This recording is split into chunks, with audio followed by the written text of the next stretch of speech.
रानी कौशल्या कहती है अपने बच्चों का नामकरण तो कराइए, क्या इनका नाम होगा? तो वशिष्ठ जी को बुलवाया गया। माताओं आइए नामकरण सुन लेते हैं। और मुझे विश्वास है ये नामकरण आप घर जाकर अपने जो लोग नहीं आए उनको सुनाइएगा कि भगवान का नामकरण बहुत जरूरी है।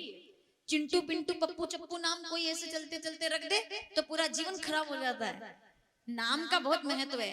पहले नाम रखते थे सोचकर, जगदीश, सत्यनारायण, महेश, दिनेश, गणेश, सीताराम, राधेश्याम। बच्चे का नाम 10 बार आया तो 10 बार कीर्तन हो जाता था। अजामिल ने अपने 10वें लड़के का नाम नारायण रखा था, तो यमदूत लेने आ रहे थे तो देवदूत आ गए लेने, क्योंकि उसने मरते मरते नारायण बोल दिया। तो नाम का बहुत बड़ा महत्व है भाई। नाम कैसा होना चाहिए? वशिष्ठ जी आए। अब मजे की बात यह है कि वशिष्ठ जी ने अब तक भगवान को देखा नहीं था। रनिवास में बच्चा माताओं के पास रहता है तो पुरुष नहीं आते, तो पहली बार कौशल्या जी उनको बाहर लेकर आई। गर्मी, अब चैत्र देख रहे हो आप, भयंकर गर्मी। तो भगवान अब इसके 1 महीने बाद की बात है ये, तो गर्मी, मई वाली गर्मी, तो उसके अंदर पीले कपड़े से भगवान के चेहरे को ढका हुआ था। सूरज की रोशनी तेज थी। तीनों रानियां अपने अपने बच्चों को गोदी में लेकर आई और वशिष्ठ जी के सामने आकर सब बैठ गए। राजा ने कहा, गुरुदेव मेरे बच्चे का नामकरण कीजिए। अब आप ये भूल जाओ कि आप कोतवाली में बैठे हुए हो, भूल जाओ कि बिहार में बैठे हुए हो। अब आप ये समझ लो आप अयोध्या के अंदर बैठे हुए हो। ठीक है, आप कथा नहीं सुन रहे, आप दृश्य देख रहे हो। मैं कोशिश करूंगी कि पूरा दृश्य आपको दिखा सकूं। आप कोशिश करना कि बिना इधर उधर भटके सीधे पहुंच जाइए। सरयू के तट पर नामकरण चल रहा है। तीनों रानियां बच्चों को गोदी में लेकर बैठी हैं। तीनों बच्चों के सिर पे कपड़ा डला हुआ है। वशिष्ठ जी से कहा गया हमारे बच्चों का नामकरण कीजिए। तो वशिष्ठ जी ने कहा, पहले जरा इनका चेहरा तो दिखाइए, तभी ना हम नामकरण करेंगे। तो बबुआ का जरा चेहरा तो दिखाओ। तो कौशल्या जी ने पीला कपड़ा चेहरे पर से हटा दिया और ऐसे हटाया मानो सूरज पर से बदली हट गई हो और प्रकाश कर दिया हो, एकदम उजाला हो गया।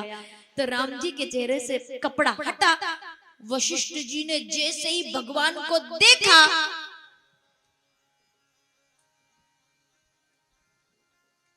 पोथी पड़ पड़ जगमुआ पंडित भयाना। जैसे देखा ना सिट्टी पिट्टी गुम, जमीन खिसक गई पैरों तले। ये क्या है? भगवान की आंखें बंद। अरे इनने आज तक केवल क्या कहा था? नारायण नारायण नारायण नारायण। कभी दर्शन तो हुए ही नहीं थे, साकार रूप में तो देखा ही नहीं था कभी। पहली बार सामना हुआ भगवान से, नामकरण कीजिए। तो बाबा जी एकदम ऐसे हो गए, एकदम ऐसे, पलक भी नहीं झपका रहे। जो भगवान को एक बार देख ले वो पलक झपकाता नहीं हो, चाहे वशिष्ठ जी हो या पुष्प वाटिका के अंदर माता सीता। पलक नहीं झपकती साहब, नहीं झपकती पलक। क्यों? नवकंज लोचन कंज मुख कर कंज पद कंजारुण। इतने सुंदर है वो। गंधर्व अगणित अमित छवि नव नील नीरजति सुंदरम। सुंदर है, आंखें झपक नहीं रही। तो दशरथ जी ने कहा, क्या हुआ? नामकरण कीजिए ना। वशिष्ठ जी कहते, ओ हो। अब ऐसे मान लो आपके बच्चे को कोई देख के बोल दे ओ हो, तो आप डर जाओ कि क्या हो गया भैया। तो दशरथ जी ने पूछा, क्या हो गया? बोलिए ना, क्या मेरे बेटे का नाम होगा? तो वशिष्ठ जी ने क्या कहा? बोले इनका नाम बाद में बताऊंगा, पहले खुद का नाम तो याद कर लूं। अभी तो अपना ही नहीं याद आ रहा कि मैं कौन हूं, मैं भूल गया। क्योंकि राजन तुम्हारे गोद में कोई सामान्य बच्चा नहीं है। ओहो, रामचरितमानस बालकांड 196 दोहा पहली चौपाई। क्या कहा वशिष्ठ जी ने? बिना प्रमाण के नहीं बोलूंगी, दृश्य देखिए। क्या? अरे माता समझ में आ रहा है आपको क्या हुआ? वशिष्ठ जी हो गए एकदम आश्चर्यचकित, हैरान कि ये तो भगवान है। अरे उनको मालूम था कि भगवान आएंगे सब, लेकिन ऐसे एकदम सामने देखे तो घबराहट तो हो जाती है ना। तो घबरा गए वो, और घबराहट में क्या बोल गए? बाबा कहते हैं, क्या मैं इनका नाम रखूं? है राजन, इनके नाम अब चौपाई में घबरावट देखो, घबरावट क्या होती है।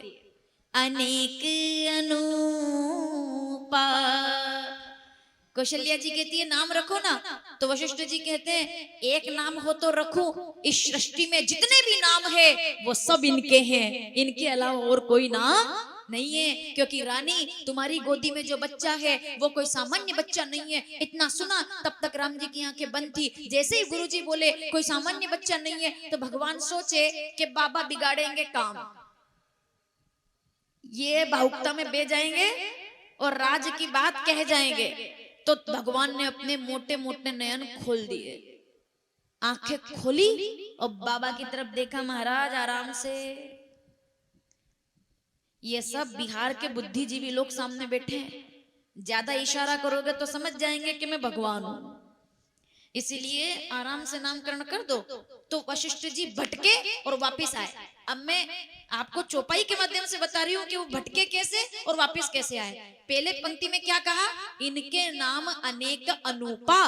तो राम जी ने आंखें खोली और इशारा किया। तो अगली पंक्ति में मुकाम पे आके कहते हैं मैं नृप कहो स्वमति अनुरूपा, यानी कि भगवान चिंता मत करो, अपनी बुद्धि के अनुसार बोलूंगा, आपका काम बिगाड़ूंगा नहीं। तो भगवान ने फिर आंखें बंद कर ली, सो रहे थे, फिर आंखें बंद कर ली।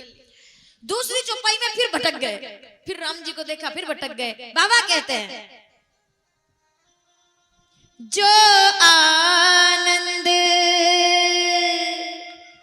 आहा सिंधु सुख राशि,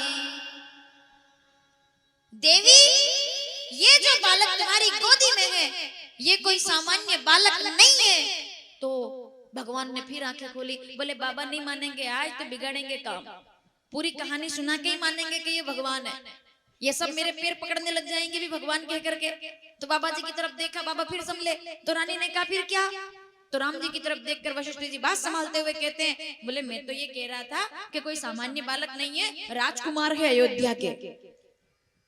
बात संभाल ली और नामकरण करते हुए कहते, देवी जी कहती है नामकरण कीजिए, क्या मेरे बेटे का नाम होगा? वशिष्ठ जी कहते हैं तो सुनिए फिर, जो सुख धाम। क्या बात है, कितनी मतलब संख्या कितनी दी, संख्या सिंधु सुख राशि, इनके नाम अनेक अनूपा, इतनी डिग्रियां देने के बाद अब बोल रहे हैं जो सुख धाम। तो रानी कहती है रुकिए रुकिए, इसके पहले कि आप इनका नाम रखें एक बात मेरी सुन लीजिए। जितनी माताएं पीछे तक बैठी हुई हैं उन सबकी एक ही इच्छा है कि हमारे घर बेटा हो तो ऐसा हो, उसका नाम हो तो ऐसा हो जो हमारी पीढ़ियों को तार दे, ऐसा नाम रखना जो पीढ़ियों को तार दे। सुन रहे हो माताओं, पीढ़ियों को तार दे, ऐसा नाम रखना। तो वशिष्ठ जी कहते नहीं रानी, तुम्हारा ये बेटा पीढ़ियों को नहीं तारेगा। सब देखने लग गए जैसे आप देख रहे हो ऐसे। तुम्हारा ये बेटा अपने नाम से पीढ़ियों को नहीं तारेगा, ये तो बहुत मामूली बात है। अरे तुम्हारे बेटे के नाम से पीढ़ियां तो क्या, पत्थर भी समुद्र में तैर जाएंगे, ऐसा तुम्हारे बेटे का नाम होगा। श्री रघुवीर प्रताप ते सिंधु तरे पाषाण। रामचरितमानस किष्किंधा कांड 22वां दोहा, तीसरी चौपाई। मैं हमेशा कहती हूँ रामायण पढ़िए आप। देह धरे कर यह फल भाई, इनका नाम क्या होगा? अरे इनके नाम से तो पापी जाकर नाम सुमिरही। रामचरितमानस किष्किंधा कांड 128वां दोहा, दूसरी चौपाई। पापी जाकर नाम सुमिरही, अति अपार भवसागर तरही। इनके नाम से तो लोग भवसागर से तर जाएंगे, ऐसा इनका नाम होगा। जब ये सुना तो क्या नाम होगा? आइए सावधान, मैं जिनका नाम बताऊं, माताओं सुनना जरा।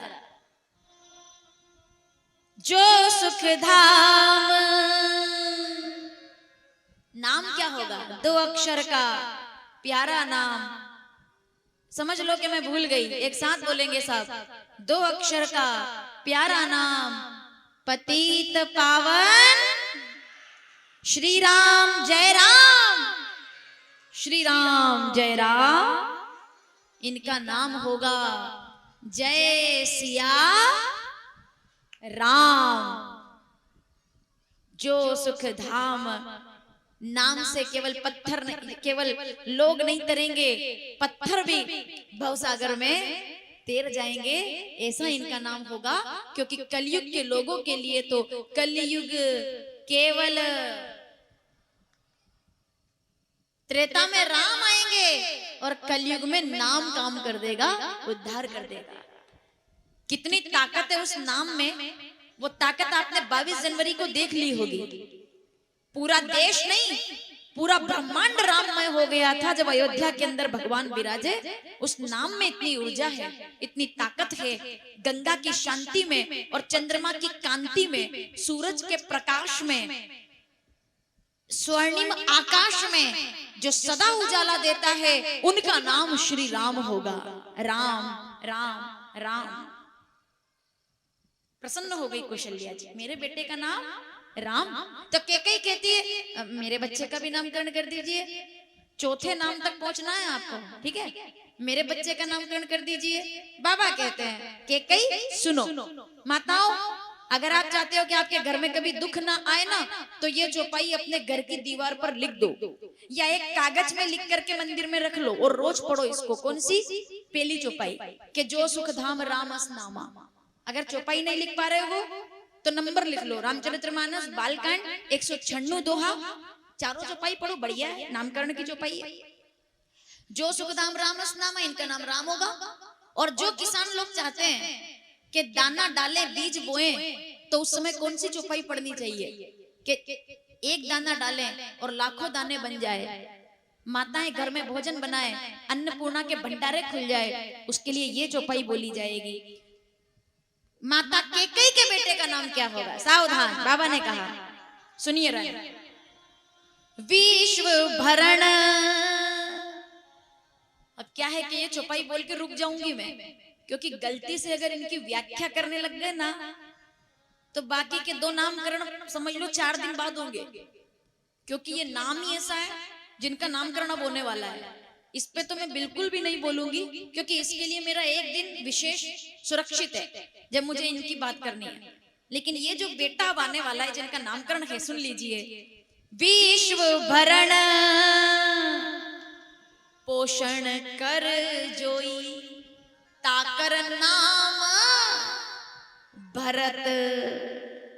भरत भरत, यहां रुक जाओ तो ये अच्छा है, क्योंकि भरत अगर बोलने लग गए ना हम, तो भरत तो भैया रामायण में सब के जैसा कोई ना कोई है। रामायण में सबके जैसा कोई ना कोई है, पर पूरी रामायण में भरत के जैसा कोई दूसरा नहीं है। इतना कह करके रुक रही हूं, बस इंतजार करना। कथा के 7वें या 6ठे दिन में भरत चरित्र सुनेंगे, एक दिन पूरा स्पेशल भरत जी के नाम, उस दिन के लिए छोड़ रही हूँ इस प्रसंग को, वरना भरत जी पर बात करना हर वक्ता का सपना होता है कि भरत चरित्र की बात करेंगे। तो दूसरा नाम भरत होगा। सुमित्रा कहती है मेरे बच्चे का नामकरण कीजिए, जाके सुमिरन तेरी पुनासा। जिन लोगों को शत्रुओं का भय सताता हो, ये चौपाई लिख करके अपनी गाड़ी में रख लो, कार में रख लो, पर्स में रख लो। शत्रुओं का नाश करने वाली चौपाई है ये। जाके सुमिरन तेरी पुनासा, नाम शत्रु घन वेद प्रकाशा। कितने नाम हो गए माताओं? 3। अब छोटे भैया का नाम, ओहो, पीछे तक बैठे जितने लोग सावधान, रामचरितमानस बालकांड दोहा नंबर 197, लक्षण धाम राम प्रिय, सकल जगत आधार। कैसा होगा हमारा छोटा बेटा? सुनो रानी, लक्षण धाम राम प्रिय। अगर ये नहीं बोली कथा अधूरी रह जाएगी। आज की युवा बैठे हुए हैं, बुजुर्ग बैठे हुए हैं, माताएं बैठी हुई हैं, इस प्रसंग को अपने साथ लेकर के जाना जो बोलने जा रही हूं, ठीक है? छोटे बेटे का नाम क्या होगा? लक्षण धाम राम प्रिय। इस दुनिया में हर इंसान की परछाई काली होती है ना, काली परछाई। सूरज पड़ता है, परछाई दिखती है, आप लाइट के सामने आओगे, काली परछाई दिखेगी, पर दुनिया में केवल राम जी ऐसे हैं जिनकी परछाई काली नहीं है। रामायण के जानकार लोग सुनिएगा, दुनिया में सबकी परछाई काली है, पर राम जी की परछाई काली नहीं है। क्यों? क्योंकि लक्ष्मण जी गोरे हैं और लक्ष्मण जी और कोई नहीं, मेरे राम जी की परछाई, लक्ष्मण जी से बड़ी परछाई और कोई नहीं हो सकती है। लक्ष्मण ही श्री राम की परछाई। परछाई साथ छोड़ देगी, परछाई साथ छोड़ देगी, पर लक्ष्मण साथ नहीं छोड़ेगा। सुमित्रा, तुम्हारा बेटा परम राम भगत है, इनका नाम क्या होगा? लक्षण धाम राम प्रिय। 4 बेटे हैं माताओं। इस दुनिया के अंदर बेटा हो तो श्री राम जैसा होना चाहिए, भाई हो तो भरत जैसा होना चाहिए, है ना? आगे बोलती हूँ, इस देश का युवा हो, युवा जवान लड़का, युवा कैसा होना चाहिए? जल्दी बताइए। श्री राम जैसा? चलो, लेकिन नहीं, देश का युवा बेटा भी राम जी जैसा, भाई भी राम जैसा, युवा भी राम जी जैसा। अरे थोड़ा आगे बढ़ो, राम जी तो भगवान है, जगह जगह थोड़ी राम जी खड़े होंगे। युवा कैसा होना चाहिए? अगर मैं ठीक बोल जाऊं तो नाम बताना मुझे और जवाब देना। देश का जवान लड़का कैसा होना चाहिए? आपका बेटा, आपका युवा, समाज का युवा कैसा होना चाहिए? मैं सवाल करूंगी और आप जवाब देंगे। इसका जवाब मिलेगा आपको ऋष्यमुख पर्वत पर।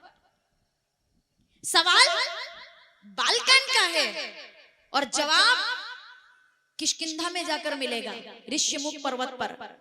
कि युवा कैसा होना चाहिए? कि जब एक कपड़े की पोटली को खोलते समय मेरे राम जी भीगी आंखों से सवाल करते हैं कि ये तो वही गहने हैं।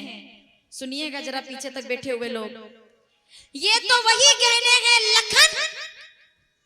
सुग्रीव ने कहा कि कोई देवी जी विमान में से चिल्लाई थी और ये पोटली फेंक कर कहा था मेरे आर्य आए तो उनको कह देना कि रावण मुझे लेकर गया है। तो सुग्रीव ने जब वो पोटली राम जी को पकड़ाई, पीछे तक बैठे लोग सावधान, देश का युवा कैसा होना चाहिए? राम जी ने पोटली खोली तो वो गहने नजर आए जो अरण्यकांड के प्रारंभ में एक बार चुनी कुसुम सुहाए निज कर भूषण राम बनाए, जो राम जी ने अपने हाथों से बनाकर सीता जी को पहनाए थे। ठीक है, तो वो गहने पोटली में खुले तो राम जी कहते हैं लखन देखो भैया, सुग्रीव ठीक कहते हैं, ये सीता के गहने हैं, ये गले का हार सीता का है। देखो भैया, ये कमर का कर दो ना, सीता का है। ये बाजूबंद सीता का है। माताओं सुन रहे हो?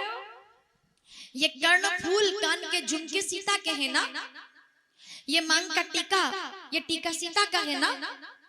तुम देख रहे हो ये जो गहने हैं ये तुम्हारी भाभी के हैं ना? ये सीता के हैं ना? जो लक्ष्मण कभी राम जी के सामने बोले नहीं थे, आज उन्होंने एक शब्द में कह दिया नहीं। पूरी जिंदगी में केवल एक बार लक्ष्मण ने नहीं बोला है नहीं, राम जी को मना कर दिया नहीं। बहुत बड़ी बात थी ये, नहीं। राम जी कहते नहीं मतलब नहीं भैया, तो राम जी कहते मेरी मदद करो, ये गहने पहचानो भैया, ये कान का कुंडल, ये गले का हार, ये मांग का टीका, ये बाजूबंद, ये कर दो ना, ये सीता के है ना, मेरी मदद करो। लक्ष्मण जी कहते नहीं, आज मैं आपकी मदद नहीं कर सकता। तो राम जी कहते ऐसा क्यों? क्या तुम ये गहने नहीं पहचानते? लक्ष्मण जी कहते नहीं पहचानता। बहुत बड़ी बात है, नहीं पहचानता। तुम क्यों नहीं पहचानते? तुम भी तो हम दोनों के साथ वनवासी हो, तब से हमारे साथ रहते हो, तुम नहीं पहचानते? जितने युवा बैठे पंडाल के अंदर, आज के बाद अगर कोई पूछे कि आपका आदर्श कौन है, तो इस जवाब को सुन करके अयोध्या के इस सबसे छोटे बच्चे को अपना आदर्श बना लेना। और इस बेटे ने क्या कहा? सुमित्रा का लाडला कहता है कि भैया मैं नहीं बता सकता कि ये कर्णफूल सीता जी के है या नहीं, ये बाजूबंद सीता जी का है या नहीं, ये गले का हार सीता जी का है या नहीं, ये कमर का करदोना सीता जी का है या नहीं। लेकिन हाँ, अगर पैर की पायल होती तो मैं बता देता, क्योंकि मैंने तो केवल सीता माता के पैर देखे हैं, मैंने तो कभी कमर का करदोना देखा ही नहीं, मैंने तो उनका मुख कभी देखा ही नहीं। तो मांग का टीका कैसे बता सकता हूँ, कान के फूल कैसे बता सकता हूँ, क्योंकि मैंने तो माता के पैर देखे हैं। और भारत का युवा जिस दिन पराई नारी को लक्ष्मण की तरह देखने लगे और उनके चरणों को माता के चरणों की तरह सम्मान देने लगे, उसके बाद देश के अंदर किसी 5 साल की बच्ची के साथ कभी बलात्कार नहीं होगा और यह देश युवाओं का देश बन जाएगा। जिस दिन पराई नारी को माता और बहन की दृष्टि से देखा जाएगा। भारत का युवा कैसा होना चाहिए? लखन लाल के जैसा होना चाहिए। क्या कहा उन्होंने? मैंने कभी चेहरा देखा नहीं सीता जी का, मैं कैसे कह दूं कि ये टीका उनका है? हाँ, पैर की पायल बताओ, पहचान लूंगा ये मेरे देश के लड़कों का चरित्र है, उस देश के लड़कों का जिसमें बेटियां सुरक्षित हो जाए। अगर सब कहते हैं ना कि बेटियों की सुरक्षा करो, बेटियों की सुरक्षा करो, अगर बेटों को सही संस्कार दे दिए जाएंगे तो बेटियों की सुरक्षा करने की जरूरत नहीं पड़ेगी। अगर लड़कों को सिखा दिया जाएगा कि अपनी बहन का दुपट्टा थोड़ा सा अगर खिसक जाए, बहन अगर मेले में जा रही है और उसका दुपट्टा खिसक जाए तो भाई टेढ़ी नजर करके देख लेता है गुस्से से, बोले तुम ठीक से कपड़े रखो। कहता है ना भाई, अपनी बहन को वो ऐसे नहीं देख सकता, क्योंकि वो जानता है कि इस दुपट्टे की कीमत क्या है। तो जैसे अपनी बहन को दुपट्टे के साथ देखना पसंद करते हो, वैसे ही दूसरी नारी को भी जिस दिन इसी सम्मान के साथ देखने लग जाओगे, उस दिन इस देश की बेटियां कभी असुरक्षित नहीं होगी। देश के हर बेटे को लक्ष्मण बनना होगा, हर युवा को लखन बनना होगा। बड़ी जरूरी बात है ये। सुमित्रा, तुम्हारे बेटे, छोटे बेटे का नाम, अरे तुम्हारे बेटे के तो चरित्र दुनिया में गाए जाएंगे कि बेटा हो तो लक्ष्मण जैसा हो, कि जाग रहा ये कौन धनुर्धर जबकि भुवन। शब्दों पर ध्यान दीजिएगा चलते चलते। कौन है लखन? जाग रहा ये कौन धनुर्धर चित्रकूट के जंगल में, जाग रहा ये कौन धनुर्धर जबकि भुवन भर सोता है। भोगी कुसुमा युद्ध योगी सा बना दृष्टिगत होता है। किस व्रत में है वीर व्रती यह निद्रा का युग त्याग किए। राज भोग के योग्य विपिंसा बैठा यहाँ विराग लिए। बना हुआ प्रहरी जिसका कुटिया में ऐसा क्या धन है, जिसकी सेवा मेरा तिसका तन है मन है जीवन है। मृत्यु लोक में लिन्य मेटने स्वामी संग जो आई है। तीन लोक की लक्ष्मी ने ये कुटी आज अपनाई है। विजन देश है निशा शेष है, निशाचरी माया ठहरी। वीर वंश की लाज यही है, फिर क्यों वीर न हो प्रहरी। लक्ष्मण जैसा पहरेदार जिस कुटिया के बाहर बैठा हो, वहां सीता राम जी को चिंता करने की जरूरत नहीं। लक्ष्मण जी तो अकेले निपट लेते अगर जो लक्ष्मण रेखा खींचने की जरूरत न पड़ती। क्या रावण की ताकत थी कि कुटिया में आ जाता। राम जी तो दूर की बात है। तो तुम्हारे बेटे का नाम लखन होगा। चारों भाइयों का नामकरण हुआ।